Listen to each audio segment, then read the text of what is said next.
Hi again, everybody. Bob Circosta here with another segment of What a Great Idea. And joining us right now is Connie Saunders. Connie, welcome to the show. Yeah, thank you. And Connie has put together, well, it's a board game, but let me tell you what, it is so valuable and so proven in the information that it teaches us about banking, right? Right. And in today's economic ways, we all need to know about banking. It's called Bloody Bankers. Yes. Well, first of all, why did you call it that?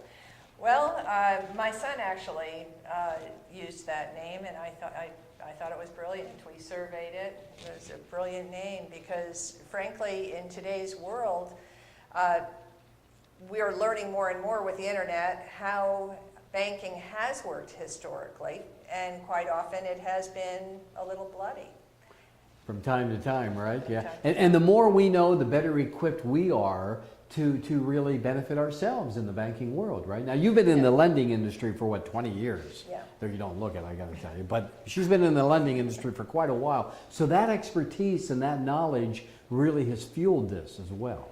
Yes, it's helped me to better understand my passion, which is learning more about banking and how it has influenced the world. I've done a number of things with the different world leaders in the country at town hall meetings and whatnot, and read books and studied quite intensely over the years on the subject. Great. And how it's influencing. And so now you're going to help all of us, right? Yes. Let's talk about the game itself. Obviously, right over here is the board, Bloody Bankers, as you can see. But Connie, if you would, take us through this. How do we play this? Okay. Well, basically, you just obviously roll the die.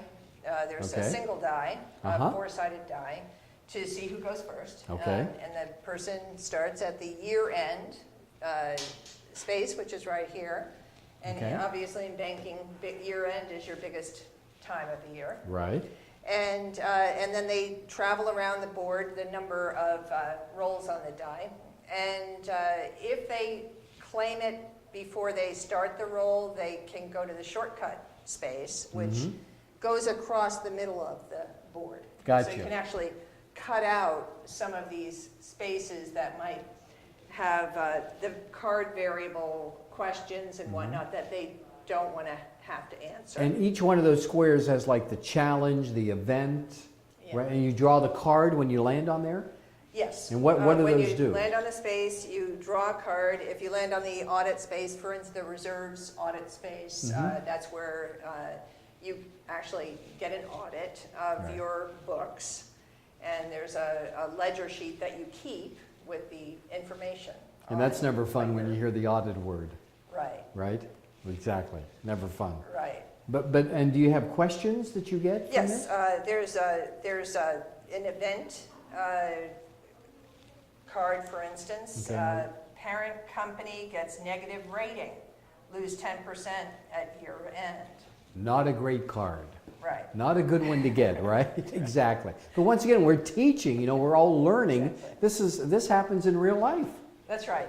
And this mirrors that. That's right. I get many of the blog emails every day and keep track of what the hottest topics are. So a lot of the topics on the cards are simplified versions of real life topics. But I want to point out something. Sure. Right down here, you can't see it, but it says entirely fictional. This could never happen. Let's repeat that. Entirely fictional. This could never happen.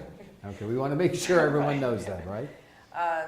And I don't know how many of you out there know about the fractional reserve system. It's a very complex system that is used with banking, right? And it makes bankers very, very, very wealthy on using other people's money. And so the more people they have banking there, the more of other people's money they can use and make quite a pot of. And I think you would be the first to agree, it's a very confusing industry. It is one, but what I like what you've done, you've really put it in terms that everybody can understand it. So this truly is for young and old alike. Absolutely. I've seen people my age, now that's young, that's on the young side, play the game and just have hysterical moments, because it's one of those true games that you experience every day, but you're suddenly realizing this as the world banker now. And it really allows you to understand what's happening in the world today from a very different perspective. And do I understand it correctly, a CD comes along with it? Yes, a CD comes along with it. There's electronic programming that can help a person with their smartphone if they want to be able to tally their totals rather than having to stick a pencil in a ledger sheet. Wow, fascinating. Now, can I come down here to the treasure chest? Sure. Okay, because what do we have? I know we're running out of time, but quickly, what do we have in here for the people at home? Well, these are different added value and high risk, low risk investments. Bankers make investments with other people's money every day. And this is some other people's money. And the added value basically represents all of the different industries, including insurance, that lenders are in, that the banker can get as an investment with their own funds. And then the high and low risk investments are what they get with other people's money. Well, I will have to say, you have thought of everything, Connie. You really have. And we want you to be able to take advantage of the board game so you can have more expertise and more knowledge because of Connie Saunders and what she has put together. And all you have to do is simply call that number that you see at the bottom of your screen. Call that number now and be able to get this particular board game. A board game that's going to serve you extremely well for a long, long time. Connie Saunders, thank you so much for joining us. Call that number now.